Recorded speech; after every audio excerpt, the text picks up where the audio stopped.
नमस्कार दोस्तों। आज का जो हमारा वीडियो है बहुत स्पेशल है क्योंकि ये हमारा वीडियो मैथ्स का होने जा रहा है और ये स्पेशली एसएससी जीडी और रेलवे की तैयारी करने वाले बच्चों के लिए बहुत मददगार होने वाला है। क्योंकि आज के जो लेक्चर होने वाला है इसमें मैं आपको मैथ्स के क्वेश्चन सॉल्व करके दिखाऊंगा यहाँ पर कि एग्जाम में हमको पेपर सॉल्व कैसे करना होता है, और साथ ही साथ जहाँ भी आपको ट्रिक का इस्तेमाल करना हो वो भी सिखाऊंगा कैसे ट्रिक का इस्तेमाल किया जाता है। साथ में ही ये भी बता देना चाहता हूं कि ये वीडियो देखते समय आप पेपर और पेन लेकर के बैठो ताकि आप मेरे साथ साथ सॉल्व करो। मैथ्स एक प्रैक्टिस का सब्जेक्ट है, जितना प्रैक्टिस करोगे आप उतना ही बेहतर इसमें आप हो पाओगे। ठीक है, तो ये जो सवाल है ये प्रीवियस ईयर के आए हुए सवाल हैं और कुछ चुनिंदा सवाल हैं जो हर बार रिपीट होते हैं। एसएससी के एग्जाम हो या फिर रेलवे के एग्जाम्स हो, उसमें यह क्वेश्चन रिपीट होते हैं बार बार। तो आइए बिना वक्त गवाए स्टार्ट करते हैं और देखते रहिए और साथ साथ मेरे साथ प्रैक्टिस करते रहिए। वीडियो थोड़ा बड़ा हो सकता है पर इसका हम लोग पार्ट 2 भी लाएंगे इस वीडियो में। ठीक है, जैसा आप बताएंगे तब। तो आइए शुरू करते हैं पहले सवाल से। ठीक है, तो देखो पहला सवाल ये है कि the perimeter of equilateral triangle is 36 under root 3 centimetre, find its height. यानी पेरीमीटर दिया हुआ है, पेरीमीटर मतलब परिमाप, परिमाप दिया हुआ है इक्विलेटरल ट्राइंगल का। तो सबसे पहले तो ये इक्विलेटरल ट्राइंगल क्या होता है, तो देखो इक्विलेटरल ट्राइंगल होता है जिसकी सारी साइड्स बराबर होती हैं। ऐसा ट्राइंगल जिसकी सभी साइड बराबर हो और साथ में उसका एंगल, तीनों एंगल भी बराबर होते हैं और प्रत्येक एंगल जो होते हैं वो 60 डिग्री के होते हैं। ठीक है, अब हम लोगों को पेरीमीटर दिया हुआ है 36 अंडर रूट 3, 36 अंडर रूट 3 दिया हुआ है और हमको हाइट पूछा हुआ है। हमसे पूछा है कि ये इसकी हाइट क्या होगी, इसकी हाइट क्या होगी। अगर ऐसा कोई ट्राइंगल बनता है जिसका परिमाप 36 अंडर रूट 3 हो तो उसका हाइट क्या होगा। तो आइए, बहुत सिंपल सवाल है। परिमाप का फॉर्मूला यानी पेरीमीटर का फॉर्मूला होता है 3a। 3a होता है और हम लोग को ऑलरेडी दिया हुआ है वहां पे, तो हमको a की वैल्यू निकालनी है। तो देखो कैसे a की वैल्यू निकलती है। a की वैल्यू निकलेगी कैसे, देखो 3a is equal to 36 under root 3 ऐसे लिख सकता हूं मैं, क्योंकि पेरीमीटर हमको मालूम है 3a है और पेरीमीटर ऑलरेडी दिया हुआ है यहाँ पे। तो 3 के टेबल में ये 12 बार में कट जाएगा तो हम लोग, हमारे पास a की वैल्यू आ गई 12 अंडर रूट 3। यानी हमारे पास साइड की वैल्यू आ चुकी है, यानी एक एक साइड की वैल्यू कितनी है 12 अंडर रूट 3। अब हमसे हाइट पूछा हुआ है। अब देखो हाइट, हाइट का फॉर्मूला क्या होता है, अंडर रूट 3/2a, ये हाइट होता है। तो आओ हाइट का देख लेते हैं। अब कुछ नहीं करना है, एक ही जगह पे ये रख देना है और हमारा आंसर आ जाएगा। तो under root 3/2 into 12 under root 3। अब अंडर रूट थ्री दोनों मल्टीप्लाई हो जाएंगे, 6 हो जाएगा और ये हो जाएगा 12। यानी इसका ये कुछ ऐसे हो जाएगा 12 इंटू 6/2 और ये चला जाएगा आपका, सॉरी 6 नहीं, ये 3 होगा। ठीक है, और ये चला जाएगा 6 के बारे में और ये आ जाएगा 18 सेंटीमीटर। तो हमारा 18 सेंटीमीटर हमारा आंसर हो जाएगा। 18 सेंटीमीटर हमारा आंसर हो जाएगा।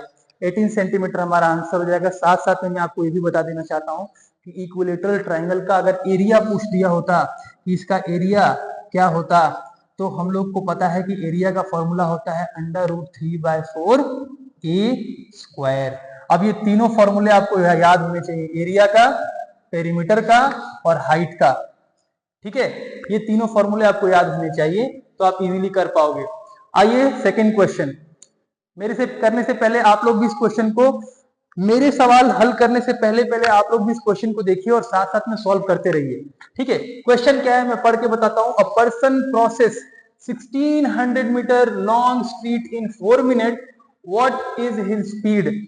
एक आदमी 1600 मीटर लॉन्ग स्ट्रीट यानी एक सड़क को, 1600 मीटर की सड़क को 4 मिनट में पार कर जाता है। ये तो आर्मी की भर्ती है। आर्मी की भर्ती में ऐसे ही होता है ना, 1600 मीटर 4 मिनट नहीं, वहां 5 मिनट समथिंग होता है ना। तो 4 मिनट में क्रॉस कर जाता है, तो उसकी स्पीड निकालनी है। अब देखो यहाँ पे सवाल क्या है, सवाल है किलोमीटर पर आवर में स्पीड निकालनी है। आओ देखते हैं। अब हमको पता है कि स्पीड का फॉर्मूला होता है डिस्टेंस अपॉन टाइम। ठीक है, तो देखो डिस्टेंस कितना दिया हुआ है, 1600 मीटर दिया हुआ है और ये मिनट में दिया हुआ है। तो इसको भी हम लोग मिनट से सेकंड में कन्वर्ट कर लेते हैं। एक सेकंड में होता है 60 एक मिनट में होता है 60 सेकंड, तो 60 इंटू 4 यानी 240 सेकंड हो जाएगा 4 मिनट में। अब हम लोग को किलोमीटर में कन्वर्ट करना है, ठीक है। तो अब एक और चीज मैं आपको बताना चाहता हूँ, बहुत इंपॉर्टेंट, जरा ध्यान से सुनो, कि हमारे पास कभी भी मीटर पर सेकेंड को किलोमीटर पर सेकेंड पर आवर में कन्वर्ट करना होता है, तो हमेशा हम लोगों को याद रखना है एक ट्रिक 5/18 वाला, ठीक है। यानी अगर मीटर से किलोमीटर पर आवर सेकेंड में किलोमीटर पर आवर में करना है, तो आपको हमेशा मल्टीप्लाई करना चाहिए 18/5 से। और अगर आपको किलोमीटर पर आवर दिया हुआ है और मीटर पर सेकंड में कन्वर्ट करना है, तो आपको मल्टीप्लाई करना चाहिए 5/18 से। यानी इसका ट्रिक देखो क्या है, अगर छोटे से बड़े में जा रहे हो तो ये बड़ा वाला ऊपर रहेगा, और अगर बड़े से छोटे में जा रहे हो तो ये छोटा वाला ऊपर रहेगा। मीटर छोटा होता है, किलोमीटर बड़ा होता है, ऐसे किलोमीटर बड़ा होता है, मीटर छोटा होता है, ठीक है। तो 5/18 ये याद रखना, तो आप इजीली कन्वर्ट कर पाओगे। तो देखो अभी हम लोग यहाँ मीटर पर सेकंड है, किलोमीटर में जाना है, यानी छोटे से बड़े में जाना है, तो हम लोग 18/5 लिख देंगे, फिर ये 0 से 0 कट जाएगा। तो आओ बस अब इसको मल्टीप्लाई करना ही बच गया है दोस्तों, तो मल्टीप्लाई कर लेते हैं, तो मल्टीप्लाई कर लेते हैं, ठीक है। तो मल्टीप्लाई करेंगे तो ये हो जाएगा 4 के टेबल में 40 बार में, और 4 के टेबल में 6 बार में, फिर 6 के टेबल में 3 बार में, 5 के टेबल में 8 बार में, और हमारा आंसर आ जाएगा 24। तो हमारा आंसर आ गया 24। तो यही है, इसमें सबसे बड़ा इंपॉर्टेंट सवाल वही था कि मीटर पर सेकंड को अगर किलोमीटर पर आवर में कन्वर्ट करते हैं, तो हमेशा याद रखना कि ये 5/18 वाला ट्रिक, ठीक है। अगर मीटर से किलोमीटर में जाएंगे तो 18 पहली बार आएगा, ऊपर आएगा, और किलोमीटर से मीटर में जाएंगे तो 5 पहले ऊपर आएगा, ठीक है। नेक्स्ट सवाल है कि एक चेयर है जिसको 720 रुपए का, मतलब a chair is sold for 720 rupees after giving a discount of 10% on its mark price, the cost price of the chair is 640, if it is sold at the mark price then the profit percentage will be. अब इसमें जानने वाली बात क्या है कि देखो हम लोग को सेलिंग प्राइस दिया हुआ है, सेलिंग प्राइस दिया हुआ है 720, फिर बोल रहा है कि डिस्काउंट दिया हुआ है 10%, डिस्काउंट भी दिया है 10%, और कॉस्ट प्राइस यानी चेयर था कितने का, तो दिया हुआ है 640, ठीक है। और अब पूछ रहा है कि अगर ये 10% का डिस्काउंट नहीं दिया होता, ये 10% का डिस्काउंट अगर नहीं दिया होता, ये 10% का डिस्काउंट अगर नहीं दिया होता, तो ये चेयर कितने का होता। तो देखो आपको पता है कि हमेशा डिस्काउंट जो होता है वो हमेशा मार्क प्राइस पे दिया जाता है, और प्रॉफिट जो होता है वो हमेशा कॉस्ट प्राइस पे निकाला जाता है, ठीक है। तो आइए पहले मार्क प्राइस पता करते हैं। मार्क प्राइस, तो मार्क प्राइस कैसे पता होगा, तो 720 जो हमारा सेलिंग प्राइस है उसमें हम लोगों को 10% जो डिस्काउंट दिया था वहीं से निकल जाएगा। तो देखो 9 के टेबल में 8 बार में 80, और ये चला जाएगा 800, यानी 800 रुपए उसके मार्क प्राइस थे, और कॉस्ट प्राइस तो ऑलरेडी एग्जाम में दिया हुआ है, हमारे एग्जामिनर ने ऑलरेडी हमको दे दिया है 640 रुपए, यानी 640 रुपए के सामान को 800 रुपए में बेच दिया, तो यानी कितने अधिक में बेचा होगा, तो देखो 160 रुपए अधिक में बेच दिया। तो अब हम लोग इसका प्रॉफिट परसेंटेज निकालने जा रहे हैं, तो प्रॉफिट परसेंटेज का निकालेंगे तो ये चला जाएगा 4 बार में, और ये चला जाएगा 25 बार में, तो आंसर आ जाएगा 25%, यानी हमारा फोर्थ वाला ऑप्शन हमारा राइट आंसर है। इसमें आपको ये बात याद रखनी है कि डिस्काउंट हमेशा मार्क प्राइस पे निकाला जाता है, और प्रॉफिट हमेशा कॉस्ट प्राइस पे निकाला जाता है। अब देखो नेक्स्ट सवाल है, देखो नेक्स्ट सवाल आ गया, बहुत ही कॉम्प्लिकेटेड सवाल, ठीक है। एग्जाम में आता है, बहुत सारे बच्चे छोड़ देते हैं, जबकि बहुत आसान प्रश्न है, बहुत ही आसान प्रश्न है ये, इस पे जरा ध्यान दो। लिखा हुआ है what is 12% of 4% of 7% of 2 into 10 to the power 6। अब इतना सारा ऑफ और ये सब मल्टीप्लीकेशन देख के बच्चे डर जाते हैं, पर ये सवाल है बहुत आसान और चुटकियों में हल होगा। देखो कैसे हल होता है सवाल। इस सवाल को हल करने का सबसे अच्छा तरीका क्या है कि देखो 12%, तो 12% मैंने लिख दिया, ऑफ का मतलब होता है मल्टीप्लाई यानी 4, परसेंट, फिर ऑफ का मतलब मल्टीप्लाई यानी 7% यहाँ पे फिर मैंने लिख दिया, फिर ऑफ मतलब मल्टीप्लाई और फिर 10 की पावर 6। यही सवाल दिया हुआ है। अब आप देखो यहाँ पे कितने जीरो हैं, 2 2 4 2 6, तो ये 6 से 6 कट जाएगा और अब इन सबको मल्टीप्लाई कर दो, इन सबको मल्टीप्लाई कर दो, वही हमारा आंसर हो जाएगा। पूरा मल्टीप्लाई करने की जरूरत नहीं है, सिर्फ यूनिट डिजिट देखो, 7 दूनी 14, 14 14 और 4 हो जाएगा आपका 16 और 16 और 16 हो जाएगा, 6 और 6 और 2 12, यानी जिसके भी लास्ट में 2 आ रहा होगा, देखो लास्ट में 2 आ रहा है, यानी ऑप्शन नंबर सी हमारा राइट आंसर होगा। तो इसी तरह से हम लोगों का ये क्वेश्चन भी हो गया। ये वाकई में बहुत आसान क्वेश्चन था और आप लोग को ये क्वेश्चन करना चाहिए था एग्जाम में। अगर ऐसा एग्जाम में आ जाए तो आप लोग तुरंत ऐसे क्वेश्चन छोड़ना नहीं है, ठीक है। अब देखो हमारे पास एक एग्जाम में अभी हमारे पास एक बहुत ही प्यारा क्वेश्चन आ गया है। आओ देखते हैं क्या क्वेश्चन है कि solid metallic rectangular block of dimension 112 centimetre 44 centimetre into 25 centimetre is melted and recast into a cylinder of radius 35 centimeter. The curved surface area of the cylinder is, एक मेटेलिक क्यूबॉइड का सवाल है ये कि cube type का क्या था इसके पास, रेक्टेंगुलर ब्लॉक था, उसका डायमेंशन दिया हुआ है, यहाँ पे लेंथ ब्रेथ और हाइट दी हुई है, उसको क्या किया है, पिघला दिया है और पिघला के सिलेंडर बना दिया है।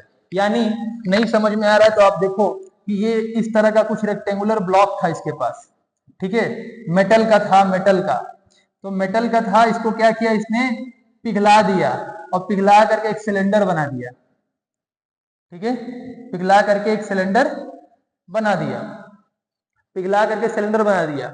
इसका देखो डायमेंशन दिया हुआ है, यानी लेंथ कितना था इसका 112, ब्रेड्थ कितना था 44 और हाइट कितना था 25। अब यहाँ पे कॉन्सेप्ट क्या है, कॉन्सेप्ट जानने वाली बात क्या है कि चाहे वो रेक्टेंगुलर ब्लॉक हो, चाहे सर्कल हो, स्क्वायर हो, कुछ भी हो, अगर आप उसको पिघलाएंगे तो उसका वॉल्यूम नष्ट नहीं होता है, वॉल्यूम तो वही रहता है ना। जैसे एक गिलास पानी लिया आपने, एक गिलास पानी लेकर के एक बड़े से बर्तन में डाल दोगे तो क्या वो एक गिलास पानी पूरे बर्तन को मतलब बर्तन के वॉल्यूम के बराबर आ जाएगा क्या?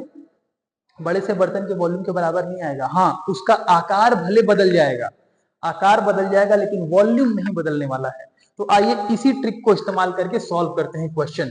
तो देखो पहले हम लोगों को पता है कि हम लोग से पूछा क्या है, हम लोग से पूछा है कि हम लोगों को निकालना है कर्व्ड सरफेस एरिया, और कर्व्ड सरफेस एरिया का फॉर्मूला होता है 2 पाई आर एच, यानी सिलेंडर का कर्व्ड सरफेस एरिया, यानी बाहर का एरिया निकालना है तो उसका फॉर्मूला होता है 2 पाई आर एच। बट पहले हम लोगों को ये एच निकालना होगा, और एच कैसे निकलेगा जब तक आपको वॉल्यूम नहीं मालूम है। तो पाई आर स्क्वायर एच के फॉर्मूला ये है, सिलेंडर का वॉल्यूम का एरिया, वॉल्यूम, सिलेंडर का वॉल्यूम होता है पाई आर स्क्वायर एच, ठीक है, वॉल्यूम ऑफ सिलेंडर। तो देखो अब हम लोग निकालते हैं, दिया हुआ है ये हमारा, यही हमारा वॉल्यूम निकलेगा, ठीक है, यानी होता क्या है, वॉल्यूम, इसका वॉल्यूम यानी मेटेलिक क्यूबॉइड का volume is equal to the volume of cylinder, ठीक है, इन दोनों का वॉल्यूम बराबर होगा। तो आओ देख लेते हैं, 44 गुणे 25, छोटा सा मिस्टेक हो गया है यहाँ पर, ये होगा हमारा 112, ठीक है। अब यहाँ पे हम लोग करते हैं, तो देखो आर हम लोगों को ऑलरेडी क्वेश्चन में दिया हुआ है, रेडियस दिया हुआ है ऑलरेडी 35 सेंटीमीटर, एग्जामिनर ने हमको दे दिया है। तो अब देखो ये हो जाएगा 22, ये हो जाएगा 35, ये हो जाएगा 35 और ऊपर चल जाएगा 7, 22/7 होता है, जब 7 को ऐसे करेंगे तो वो ऊपर चला जाएगा, मल्टीप्लाई हो जाएगा। अब देखो 7 के टेबल में ये 5 बार में जाएगा, ठीक है, 7 के टेबल में ये 5 बार में जाएगा, फिर 5 के टेबल में 7 बार में, 5 के टेबल में 5 बार में, फिर ये 22 के टेबल में 2 बार में। फिर देखो अब हम लोग देखते हैं तो क्या ये 7 के टेबल में जा सकता है, तो 7 के टेबल में 1 बार में करेंगे तो 4 आएगा, बिल्कुल जाएगा 7 के टेबल में 1 बार में।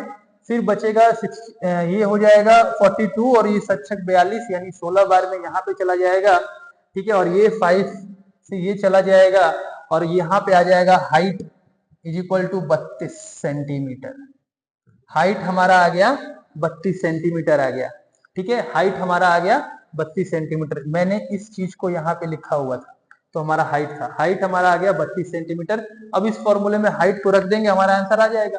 तो आओ देखते हैं, लिखते हैं हम लोग, क्या है 2 पाई आर एच, 2 पाई आर एच। अब देखो 2 22/7, आर हमारा 35 ऑलरेडी दिया हुआ है और 32 भी दिया मिल गया है हम लोगों को। ये चला जाएगा 5 बार में, ठीक है। ये हो जाएगा 44 गुणे 5 गुणे 32 कितना होगा, तो 15 पंती है 15 और 2 10 यानी 160 के करीब होगा, 160 होगा। तो यानी 160 करना है तो आओ हम लोग यूनिट डिजिट देखते हैं। 6 को 24 है, लास्ट में 4 आना चाहिए और देखो लास्ट में 4 सिर्फ ऑप्शन नंबर 3 में है। मैंने क्या किया है, इसको और इसको मल्टीप्लाई किया है और 6 4 या 24 होता है तो लास्ट में 4 आना चाहिए था और हमारा हमारा आंसर आ गया। आप चाहे तो पूरा 160 इंटू 44 करके देख लीजिए, यही आंसर आने वाला है, ठीक है। मैंने यूनिट डिजिट का ट्रिक लगाया है, यूनिट डिजिट का ट्रिक लगाओगे तो पूरा सॉल्व करने की जरूरत नहीं पड़ेगी, ठीक है। आओ अब नेक्स्ट क्वेश्चन में चलते हैं। नेक्स्ट क्वेश्चन है, अब देखो एक बहुत ही प्यारा क्वेश्चन आ गया है बोर्ड मास का।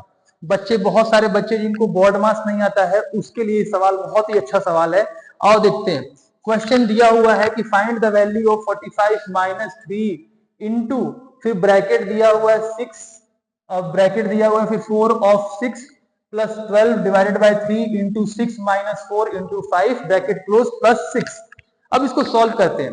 अब देखो सॉल्व करने का ट्रिक क्या है कि आपको पता होना चाहिए, जिसको बोर्ड मास आता है वही कर पाएगा। बोर्ड मास, बोर्ड मास की रूल के अकॉर्डिंग देखेंगे तो पहले ब्रैकेट हटाया जाता है, फिर डिवीजन होता है, फिर मल्टीप्लीकेशन होता है, फिर एडिशन, फिर सब्ट्रैक्शन।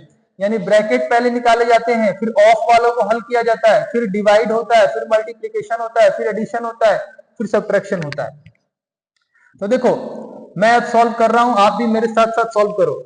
45 माइनस 3 मल्टीप्लाई, अब देखो यहां पे लिखा हुआ है 4 ऑफ 6, तो मैंने ऐसे कर दिया और फिर प्लस 12 डिवाइडेड बाय, अब देखो डिवाइड पहले करेंगे इसके अंदर हम लोग, तो ये हो जाएगा 4 और फिर इंटू 6 माइनस 4 इंटू 5 प्लस 6, मैंने ऐसे लिख दिया। अब देखते हैं यहां पर 45 माइनस 3, अब देखो यहां पर ये हो जाएगा 24 और ये हो जाएगा 24 और ये हो जाएगा माइनस 20 प्लस 6।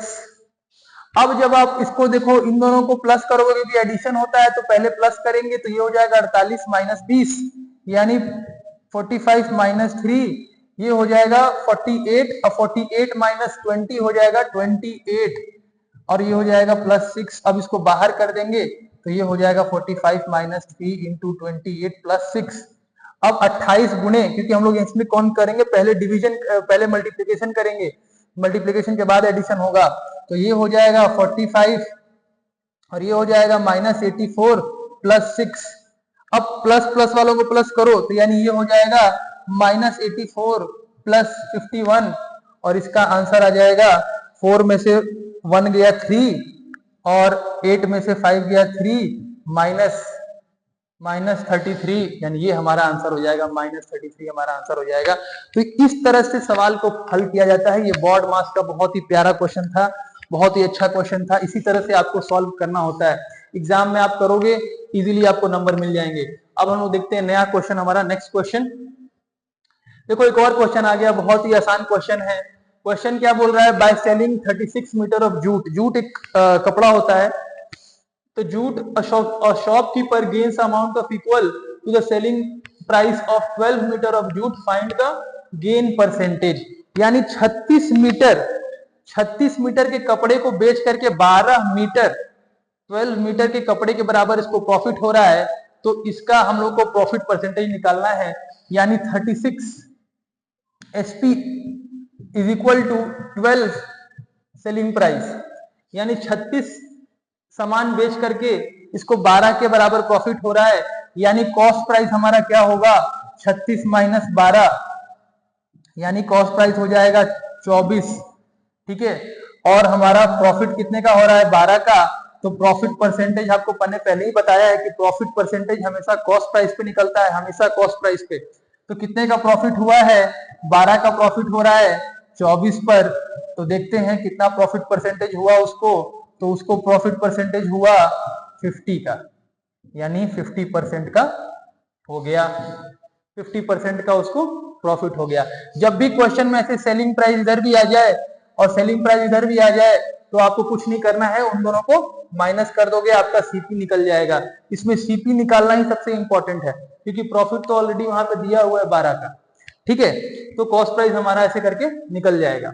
नेक्स्ट क्वेश्चन है, देखो हमारा एक और क्वेश्चन आ गया कि divide 2760 into 2 parts such that when these are invested for 2 years and 4 years respectively at the rate of 5% per annum simple interest, the amount received are equal. What is the second part?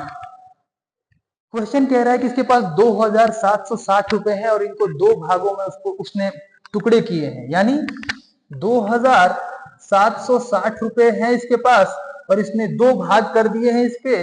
ठीक है, एक भाग थोड़ा बड़ा है, एक भाग छोटा है, तो एक भाग को उसने 2 साल के लिए किया है, जो बड़ा भाग है। ठीक है, बड़ा भाग जो है उसको 2 साल के लिए किया है और छोटा भाग जो है उसको 4 साल के लिए इन्वेस्ट किया है। ठीक है, और रेट ऑफ इंटरेस्ट जो है यानी ये है टाइम। ठीक है, अब देखो रेट ऑफ इंटरेस्ट जो है वो 5% है, रेट ऑफ इंटरेस्ट जो है वो 5% है। तो हम लोगों से पूछा हुआ है कि ये छोटा वाला जो पार्ट है ये निकाल के बताओ कि छोटा वाला पार्ट कितना है। तो चलो निकाल देते हैं, निकाल के दिखा देते हैं हम।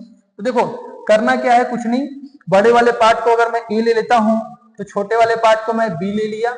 और आपको पता है सिंपल इंटरेस्ट का फॉर्मूला होता है P into r into t by 100, ये होता है इसका फॉर्मूला। तो कुछ नहीं करना है, यही फॉर्मूला आप लगा देना है, यानी A plus a into r कितना दिया हुआ है 5 और 2 डिवाइडेड बाय 100, ये किसके बराबर होगा, क्योंकि दोनों से सिंपल इंटरेस्ट जो मिला है इस भाग से और इस भाग से, दोनों भाग से समान सिंपल इंटरेस्ट मिला है, सेम सिंपल इंटरेस्ट मिला है।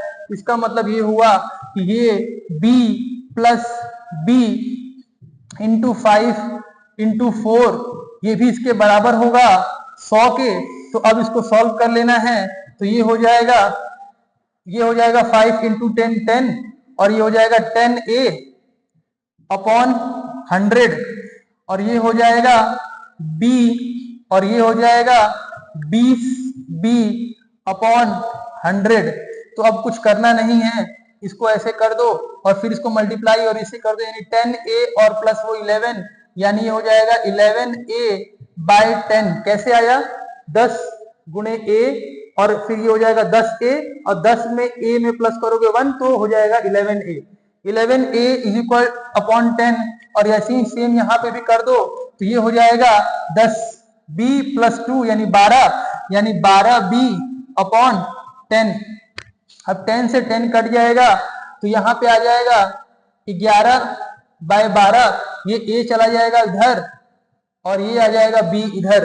अब हम लोगों से छोटा वाला पार्ट पूछा था, तो छोटा वाला पार्ट हमारा आ गया है 11। अब देखो 11 प्लस 12 दोनों को अगर आप जोड़ोगे, 11 प्लस 12 दोनों को अगर आप जोड़ोगे तो होगा 23, यानी 23 किसके बराबर है, देखो 23 किसके बराबर है, देखो 23 किसके बराबर है, तो 23 बराबर है 2760 के। तो एक यूनिट कितने के बराबर होगी, एक यूनिट कितने के बराबर होगी, तो देखो ये एक बार में चला जाएगा, बचेंगे 4 और ये हो जाएगा 20। तो यानी कि हम लोग को छोटा पार्ट निकालना है, तो 11 इंटू 120 करोगे आप तो ये कितना हो जाएगा, ये आ जाएगा आपका 1320। ठीक है, यानी हमारा आंसर आ गया ऑप्शन नंबर 3। इस तरह से हम लोग इस क्वेश्चन को भी इजीली सॉल्व कर सकते हैं। क्वेश्चन में कुछ नहीं था, क्वेश्चन में 2760 रुपए थे, उनके दो भागों में बांटे गए थे, एक भाग छोटा एक भाग बड़ा। छोटे भाग को ज्यादा समय के लिए इन्वेस्ट किया था, बड़े भाग को कम समय के लिए इन्वेस्ट किया था और दोनों से समान सिंपल इंटरेस्ट उसको मिल रहा था। तो हम लोग को निकालना था छोटा वाला भाग, छोटा वाला भाग कितना था, उसके लिए एक छोटा सा ट्रिक है, इस ट्रिक की मदद से आप इजीली निकाल सकते थे। ठीक है, आइए हम लोग नेक्स्ट क्वेश्चन देखते हैं। नेक्स्ट क्वेश्चन है हमारा कि एक ट्रेन दिया हुआ है। ठीक है, बहुत ही खूबसूरत क्वेश्चन आ गया है। इस तरह के क्वेश्चन आपको एसएससी जीडी में हर साल देखने को मिलते ही हैं। ऐसे एक ना एक क्वेश्चन जरूर रहता है। क्वेश्चन क्या है, a 725 meter long train passes a tunnel 235 metre long in 48 second find the speed of the train. यानी एक 735 मीटर लंबी ट्रेन एक टनल को पार करती है, 235 मीटर का एक टनल है, उसको 48 सेकंड में पार करती है। तो हम लोगों को बताना है कि स्पीड क्या है ट्रेन की। अब इस सवाल में कॉन्सेप्ट क्या है कि जब वो ट्रेन उस टनल को पार कर रही थी तो ट्रेन अपना लेंथ तो पार कर ही रही थी, साथ साथ में उस टनल के लेंथ को भी पार कर रही थी, और दोनों के लेंथ को पार करने में उसको समय लगा होगा 48 सेकंड ऑलरेडी दिया हुआ है।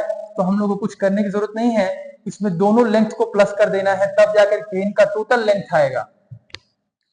जब आप इसको प्लस करेंगे तो ये हो जाएगा कितना, 5 5 10 1 हो जाएगा, और 3 2 5 1 6 हो जाएगा, 7 और 2 9 हो जाएगा। यानी टोटल 960 मीटर को उसने पार किया है। कितने समय में? तो उसने पार किया है 48 सेकेंड में पार किया है। तो अब हम लोग देखते हैं ट्रेन की स्पीड निकालना है। तो स्पीड का फॉर्मूला आपको मालूम है, डिस्टेंस बाय टाइम होता है, और किलोमीटर में दिया है तो याद करो वही वाली बात, मीटर पर सेकेंड और किलोमीटर पर आवर। देखो ये क्वेश्चन सेम है, वैसा ही सेम क्वेश्चन है।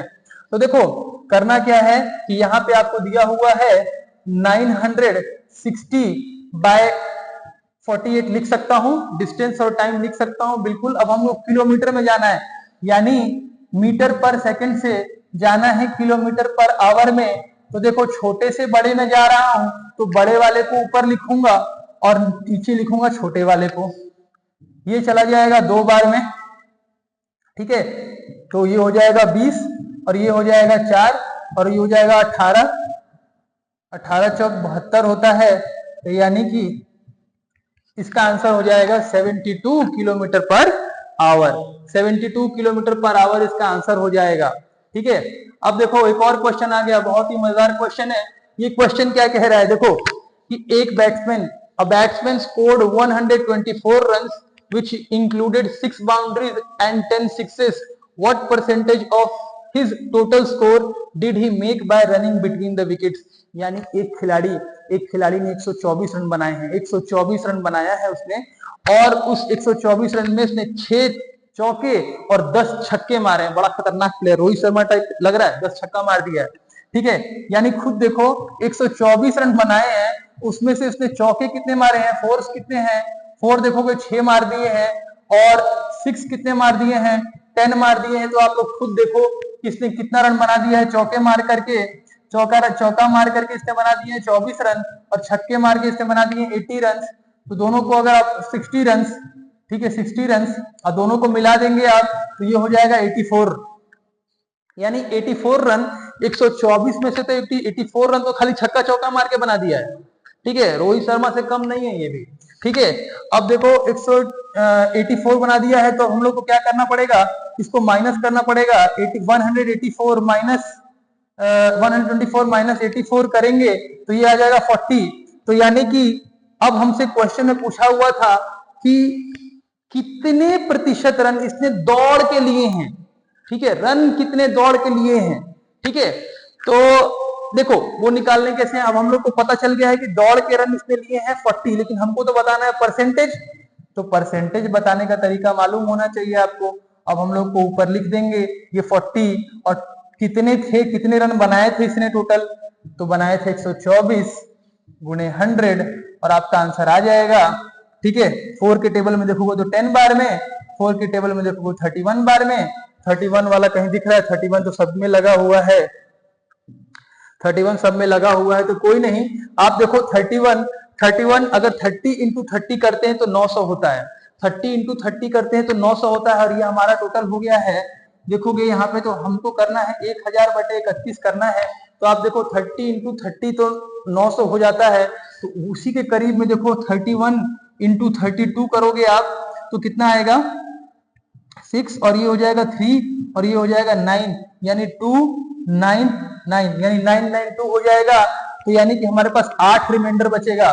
जब आप देखोगे 1000, ठीक है, 1000 को 31 से भाग करके देखोगे 32 बार में, तो ये 9992 हो जाएगा, और लास्ट में रिमाइंडर 8 बच जाएगा। तो 8 रिमाइंडर वाला ऊपर में हमारा ये है ऑप्शन नंबर 3, और यही हमारा आंसर हो जाएगा। तो कुछ नहीं था, कैलकुलेशन था थोड़ा बहुत क्वेश्चंस में, बाकी कैलकुलेशंस को आप इजीली कर सकते हो, इजीली कैलकुलेशन से कर सकते हो, कोई ज्यादा बड़ी बात नहीं है। अब आते हैं अगले क्वेश्चन पर। हमारा अगला क्वेश्चन क्या कहता है, देखो इस तरह के क्वेश्चन में लड़के भी बहुत कंफ्यूज होते हैं। रेशियो के क्वेश्चन है, ये रेशियो का क्वेश्चन है कि salary of Ravi and Sumit are in the ratio 4:5, if the salary of each is increase by 6,000, the new ratio becomes 35:40, what will be the Sumit's increased salary. तो देखो इस क्वेश्चन में क्या बताया हुआ है कि एक रवि नाम का लड़का है, एक रवि है एक दोस्त, और दूसरा है सुमित। अब रवि की कुछ इनकम है, कुछ कमाई है, उसकी रवि की इनकम है 4 और सुमित का है 5, ठीक है। और इन दोनों का जो इनकम का रेशियो है यानी कमाई का रेशियो है 4:5 है, ठीक है। अब होता क्या है कि सुमित का और रवि का, रवि और सुमित दोनों की सैलरी बढ़ जाती है, दोनों की सैलरी बढ़ जाती है 6,000 रुपये से, ठीक है। 6,000 रुपए से दोनों की सैलरी बढ़ जाती है और अब इनका रेशियो अलग हो जाता है, ठीक है। अब इनका रेशियो हो जाता है 35:40। तो देखो रेशियो तो बिगड़ गया, ठीक है। अब 35:40 हो गया। तो अब पूछ रहा है कि अब ये पूछ रहा है कि सुमित की जब इन लोगों का, रवि और सुमित का जब सैलरी बढ़ गया 6,000 रुपया, इसका भी बढ़ गया 6,000 रुपया, इसका भी बढ़ गया, तो इनका रेशियो इंक्रीज हो गया। तो अब इनकी सैलरी कितनी हो गई है हमको बताना है, खास करके सुमित की सैलरी कितनी हो गई है। तो सबसे पहले रेशियो को आप लोग सही करो, रेशियो सही करोगे आंसर आ जाएगा। आओ अब ये रेशियो सही करने का जो तरीका बता रहा हूं ये हर एक जगह काम आता है। आप एज वाले जो क्वेश्चन होते हैं ना कि फादर का साल ये है तो 15 साल बाद बेटे की आयु क्या होगी, ये सब वो क्वेश्चन सब इसी से सॉल्व होते हैं। बहुत अच्छा ट्रिक है, बहुत ही अच्छा ये ट्रिक का सवाल है, मैं बहुत अच्छा ट्रिक बता रहा हूं आपको, ये बहुत ही अच्छा ट्रिक है, ठीक है। क्या ये ट्रिक है कि देखो 4 पहले का रेशियो मैंने लिख लिया 4:5, बाद का रेशियो लिख लिया 35:40। तो देखो इन दोनों को अगर आप माइनस करो 35 और 4 को, तो इसका आएगा 31, और इसको अगर आप माइनस करोगे तो आएगा 35, यानी 40 में से माइनस करोगे 5 तो आएगा 35, यानी दोनों का रेशियो समान नहीं है। तो अब मैं क्या करूंगा, 5 - 4 करूंगा तो 1 आएगा, और 40 - 35 करूंगा तो 5 आएगा। अब इसको क्रॉस मल्टीप्लाई कर लूंगा, ध्यान से सुनते जाओ, क्रॉस मल्टीप्लाई कर लूंगा। अब इसको जब उसमें मल्टीप्लाई करूंगा तो ये हो जाएगा 20 और ये हो जाएगा 25, और 1 से मल्टीप्लाई करूंगा तो ये 35 ही रहेगा, और ये 1 से मल्टीप्लाई करूंगा तो ये 40 रहेगा। अब देखो दोनों के बीच की दूरी समान हो गई है, ये 20 35 में से 20 जाएगा तो भी 15, 40 में से 25 जाएगा तो भी 15, यानी हमारा यूनिट समान हो गया, यानी 15 यूनिट। 15 यूनिट किसके बराबर है, इस 6,000 के बराबर है। 15 यूनिट 6,000 के बराबर है, तो एक यूनिट किसके बराबर होगी, तो 15 चौके 60 होता है, तो यानी 400 के बराबर होगा, यानी एक यूनिट 400 के बराबर होगा। और ये है रवि और ये है सुमित, तो ठीक है, यानी एक यूनिट 400 के बराबर है, तो 40 यूनिट किसके बराबर होगी, तो 40 यूनिट होगी किसके बराबर, तो 4, ये हो जाएगा 16,000, और हमारा आंसर आ गया 16,000। तो ये कुछ क्वेश्चंस थे। अगली बार सेकंड पार्ट में मिलूंगा मैं आपको, तो और भी बेहतरीन क्वेश्चंस बताऊंगा और इंपॉर्टेंट क्वेश्चंस बताऊंगा। आप लोग मुझे बताना कि क्या आप लोगों को और इस तरह के वीडियो चाहिए, तो मैं इस पे पूरी विस्तृत श्रृंखला बनाऊंगा। वैसे भी मैं एक मैथ्स का एक नया कोर्स खुद का लॉन्च करने जा रहा हूं, तो मैथ्स के क्वेश्चंस में आप लोगों को पूरा सॉल्व कराऊंगा और साथ साथ में मैथ्स का पूरा सिलेबस भी कवर कराऊंगा, ठीक है। मिलता हूं आपसे नए अगले वीडियो में, बाय।